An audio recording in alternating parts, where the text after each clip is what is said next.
Hello, everybody. Good morning, good afternoon, and good evening. Welcome to Live It Up, the show where we explore and discuss how to take your life to that next level and beyond. We cover health, wealth, relationships, and how to create a life that feels good, because that's ultimately what we all want. We want to feel good. I'm your host and coach, Fletcher Ellingson. Amy is out for a few weeks, so today, instead of visiting with Amy, we're going to be visiting with someone I've had the privilege of getting to know over the past year. Anna Marie Dalby will be on the show today because I think she's an inspiring entrepreneur. She has vision, heart, she's a leader, and is a source of contribution to her family and community. And as you know, I have a real heart for entrepreneurs. In my opinion, they are the engine of our country. So when I meet one who seems to do it with such ease, I get curious about them, and I know that there's something for me to learn there. So today, I'll introduce you to Anna Marie Dalby of Keller Williams. But before we get to that, I want to remind you that if you have questions you would like us to answer on or off the air, you can email those directly to me at fletcher@fletcherellingson.com. There's no need to suffer and try to figure it out all on your own. There are answers and solutions and ways to get unstuck and move forward powerfully. All right, so let's get to today's email question. It says, "Hello, Fletcher. Here is the situation.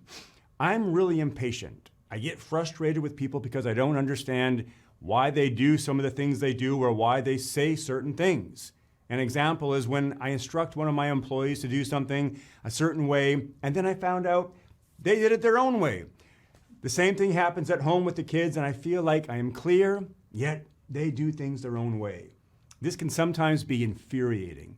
I don't get why people are like that and I need some advice on how to deal with them." Signed, CP. CP, first of all, thanks for reaching out, because as we know here on the show, reaching out is a sign of strength, not of weakness, of strength. And I hear that you're impatient and get frustrated because you don't understand why people say or do some of the things they do. And I want to let you know that I can totally relate to that feeling because I used to feel like that a lot. I used to wonder why people voted the way they voted, why they spent money the way they did, why they said or didn't say, why they drove that way, why they spoke that way, why they thought that way, on and on and on. And let me tell you what I learned. First off, CP, I'll tell you why. And it's the same for every single person. People are the way they are, and they do what they do because that is simply how they are programmed to do it. You see, we are all simply a sum of our programming. And by that I mean we are acting out of all of our beliefs and fears and desires, and those beliefs and our mindset were programmed through all of our past experiences. We were, in a very real sense, programmed. We process and filter all incoming data through these programs. I'll give you an example. Have you ever played a video game? I'm assuming that you have, because most of us have, right? When we play a video game, and there's a guy coming to get us, or a creature, or a monster, or a car, or whatever it is, they're trying to get us, we don't expect that programmed enemy to do something other than come and get us. We don't expect them to stand back or or put down their gun or their weapon. We don't expect them to do anything other than what they've been programmed to do, which is to get us. You see, they're programmed. To expect something other than that would be, well, a bit crazy, right? A little ludicrous. It's the same with us, okay? I used to waste a lot of time asking why, but now I realize that the answer is simple. You see, I am a Fletcher program. I respond predictably like a Fletcher program. My wife responds the way she does because of all her past experiences. She is an Amy program. My kids, they are programmed just the way they are. My dog and my cat are also programmed. I don't expect my dog to act like my cat and my cat to act like my dog. We're all programmed. Now here's the good news. We can change our programming if we are intentional about it. So accept that we all, including you and me, have programs that influence what we do and say. In the moment, we can't be any different than we are. In the future, we can do better or differently, but again, it takes that intentionality. And even when our best doesn't look so good, that's our best.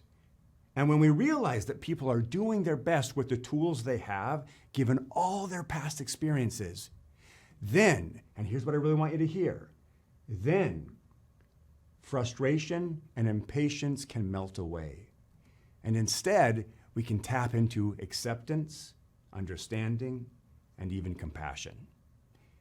So, thanks for the question, CP. I know you can do this. It's going to take practice, and I believe in you. Hey, we're going to be right back after the commercial break. We'll be talking with Anna Marie Dalby, so stick around.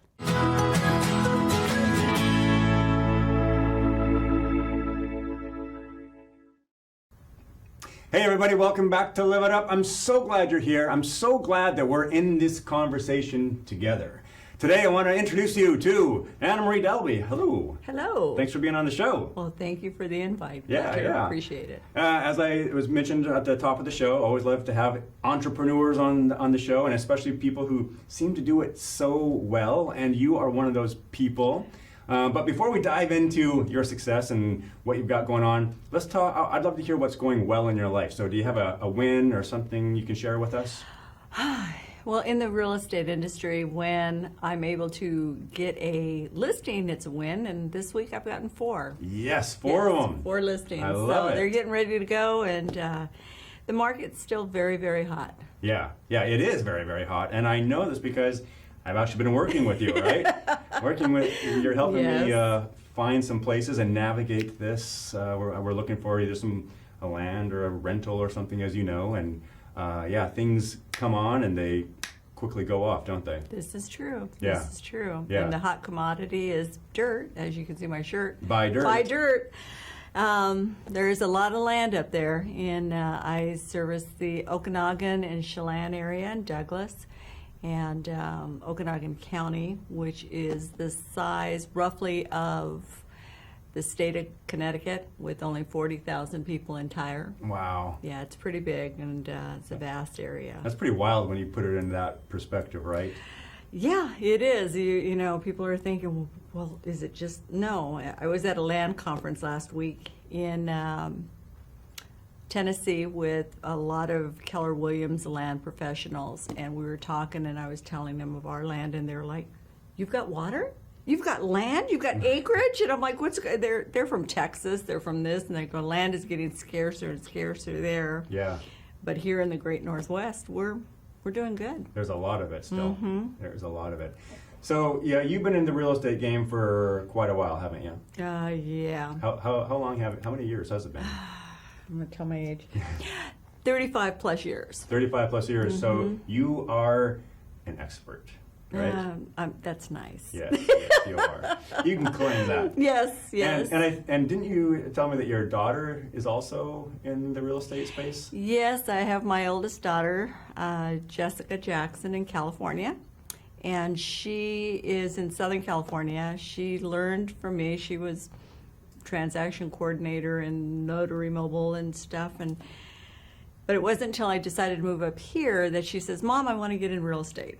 So I mentored her and went down and helped her, and she's a rock star. She's been Rookie of the Year down at Keller Williams in Temecula, and she's currently selling. She's got a $4.1 million listing on land out there. Wow. Yeah, I was like, right on. Okay, good. Proud mama moment. Yeah, no kidding. And she had a good mentor, obviously. Yeah, cool. Still helping her, still coaching her on that, and she's doing good. You know, it's a wonderful industry. I love it. Yeah. I love real estate. Well, that's my next question. Tell me, what do you enjoy about it? Because some people are really passionate about having a career like you. What do you love about it?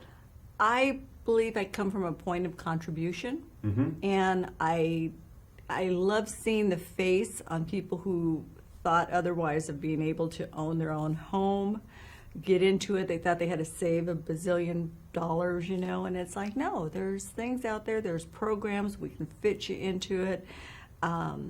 It's baby steps, but it's educating, and I enjoy that very, very much. Yeah, and I like the point you just brought up. Many of us have all these assumptions about what we can or can't do. Correct. Right? What we can or can't afford. And it's really, and until you really look at the numbers and really look at the programs that are out there, you might be very surprised at what's available to you, right? Oh, extremely. I mean, some people have ideas of what they want, but they don't know how to articulate it or how to go forward in getting it. And what the difference up here versus California that I learned, people up here like to think bartering or selling homes is like selling a car, selling a horse, they barter amongst themselves. There's a lot of legal pitfalls that a realtor is well-versed and educated and can help them through that. So there's no legal ramifications afterwards. And that's what we're taught. I mean, you've got wells, you've got septics, you've got easements, you've got timber rights, you've got a whole gambit of stuff. And if you're not knowing what you're buying, you could be either shortchanging yourself or setting yourself up for problems. Yeah. And many of us, I'll also say, talk about myself, many times I don't even know what questions I should be asking. Correct. Which is why I want representation. Yeah, right? Mm-hmm. Yeah. Because I could be making costly mistakes. Well, because you don't know. You think, and I always preface people when I'm consulting with them first time, is check with your lender. If you don't have a local lender that you are comfortable with, your banker, I've got several options that I can give you. Talk with them, and that way you know your numbers. Mm-hmm. And we're not trying to find the Taj Mahal when really you got to start a little further down. I got it. Well, hey, that's another great question. Like, are there still opportunities for first-time buyers, right? Yes. Okay. Yes. I mean, I started when I did in this industry, I started in the mortgage banking field under General Motors in Southern California, a little company. And interest rates were in the 17%, and people were still buying houses. Yeah. And different programs pop up and different things. Yes, your buying power diminishes. We've all been spoiled at the 2% interest rates. Serious. Now it's creeping up to 5%, and they're going, oh no, I can't do this. Yes, you can. There's ways to get you. You can get it. It's just a matter of where do you want to get into the pool, so to speak. Yeah. Start in and just go. And there's first-time home buyer programs, seller assist, different things. Yeah, and I know Keller Williams has a lot of programs too. Yes. So they're a really strong resource. Yeah, we have Keller Mortgage, Keller Covered for insurance services. We try to give our customers the best service and the best interest rates out there for them and programs. And you represent transactions for bare land and homes as well, of course, right? Yes, I do bare land, improved land. That means that there's already water and power to it. Second homes is a very big out here, waterfront, lakefront property. And then your move-in home that you want to live in forever, or start. It's your stepping stone. Last question before we go to a break. Some people are saying that prices are too high to buy. Should we wait till they come down? Are we in a bubble? Not holding you to any of this, but give us your nutshell idea on that. In meeting with an economist, like I said, back in Tennessee this past week, roughly we're looking at housing prices and land prices to continue upward. So they're not going to decrease down to where they were. If you look at the cost of lumber right now for building, it was very low, and then it started going up. It's come down a little bit, but it's keep going up. It's just, I think that's our economy with inflation, with everything. We're going to go up. Our area is mainly a cash basis, and we're not mortgaged to the hilt on a lot of things. So I don't see we're going to get a lot of foreclosures. I am been contacted by banks. I do their appraisals. You might see a little dip, but I don't see for the most part that we're going to have a real drop. That $250,000 or $300,000 home is now going to be $150,000. Got it. No. Yeah, it's not going to happen. No. Okay. All right. Well, that's what I wanted to know. Hey, we're going to take a quick break, and then we're going to come back and talk with Anna Marie a bit more about what she's up to and how you can contact her and work with her. And so stay with us.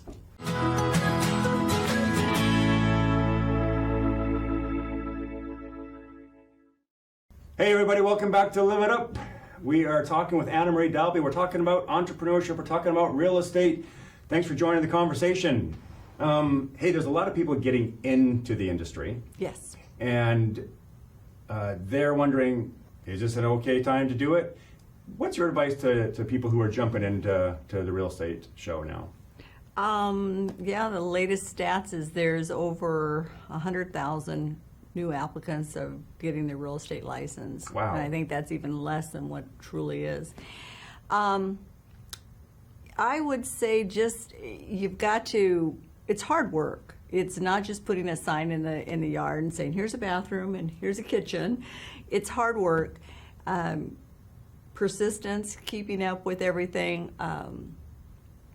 keeping your education on top of things, because you always want to be, you can't just take your test and say, I'm done. You're always learning. It's kind of a lifelong thing.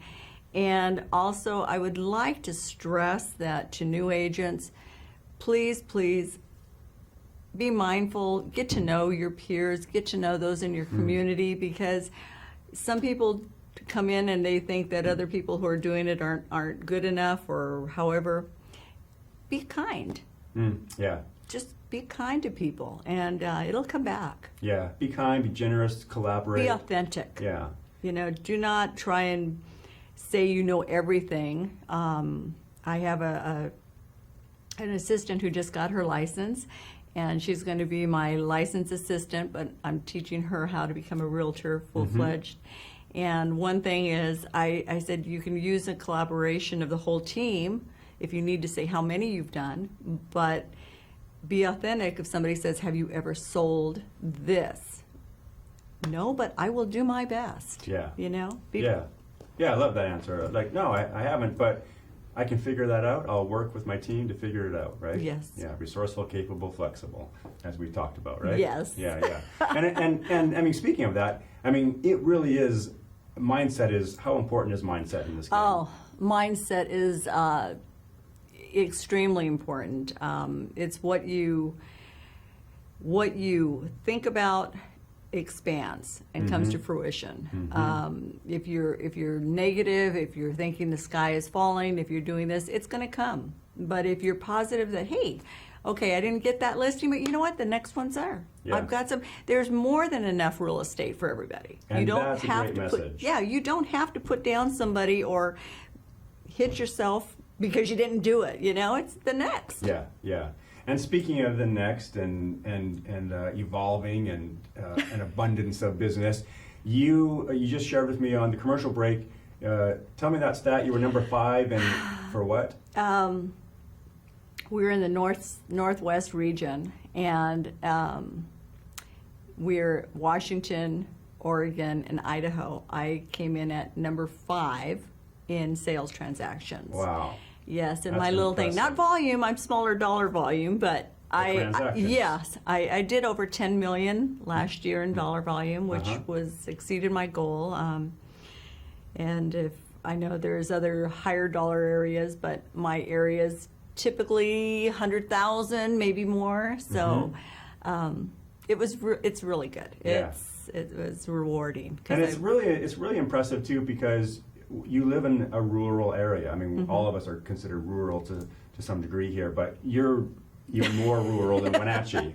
And so you have successfully built up your business. And I when people are successful like that, it's because there's a level of authenticity. There's a lot of there's a level of dependability, right? There's a level of just making it happen and being creative and collaborative. Anything else I missed there? I mean, because that's really, you got to really be resourceful, don't you? Yeah, I have to say that I give my clients a promise that I'm going to do everything I can to ensure that the sale of their home is for the highest amount and the ease of transaction. Communication is very big. Playing well with others. It's just, and talk to everybody. Mm-hmm. I mean, you can't prejudge somebody, Mm-hmm. and you just want to, the more you cooperate and play with others that are around you, other agents, the better receptive it's going to be, and your offer will probably be looked at better than one who's all cranky. Yeah. So I know you're working a lot, but what do you like to do for fun? How do you decompress? How do you relax? What do you? I have to say my family is the biggest. They're my biggest rock star cheerleaders. I've got 9 grandchildren so far, and I just love each and every one of them to pieces. I bet. Yeah, they are. I've got 3 of them down in California. Like I said, I'm still licensed. I'm dual licensed for those that don't understand. I'm licensed in California, licensed in Washington. They're my free time. You know, I love being with them, and as I told my daughter when I first came up, if somebody asks you who's that crazy lady walking around town talking to everybody and say, is that the Italian woman? Is my mother. I said, because you just have to get to know people, get involved. And you are well connected. And I think a year or 2 ago, were you the president of the local chamber? Yes, I was past president of the local chamber, brought in Circus, and I'm glad that the new president is bringing him back again. I am vice president on Economic Alliance in Okanagan, and love it. We're doing a lot of things for the community, trying to get downtown strategy. I'm very involved in my community. I think my office, and I live in Brewster, but I handle all over. And just to let everybody know, you don't have to go with the listing agent. I can help you. Some people feel they have to go with whoever agent's on the sign. Mm-hmm. No. Yeah. You can choose whoever you want to represent you. Exactly. Yeah, and I love that you are so involved in your community, because that's really who you want to be representing you. Someone who's well connected, someone who's respected, someone who has knows what's going on in the area. And I forgot that you were on the Okanagan Alliance. Yeah, because I mean so you really are connected and know what's coming down the pipe, so to speak, in your area. So yeah, really good stuff. Hey, we're almost all done, but before we go, how can people reach you if they want to get in touch with you? They can call me, 509-449-6881 is my cell. Also, I have Anna Marie Dalby at KW is my email. I've got a website, livingwhereyouplay.com. Livingwhereyouplay.com. Yes, okay, good. That's it. And then I'm on Facebook, real estate consultant, Anna, real estate consultant. Just reach out. And if you're moving out of an area and you have a favored realtor, but they're not in my area and you want to come out, I welcome referrals. I mean, if you've got an agent you're working with and you love and I respect that, just let them know, call me, because I know the area. They may know their area, but I know this area, and I can tell them where's what. And I welcome referrals, so I'm not opposed to that. Probably 98% of my business comes from past clients and referrals. Yeah, right on. Yeah. Right on. So. Well, thanks so much for being here and sharing your wisdom. I appreciate it so much. Yeah, you bet. All right, you guys, thanks for joining us. You know what it's time to do now. It's time to get out there. Be a source of kindness. Be a source of contribution. You do have something to offer this world, and I believe in you.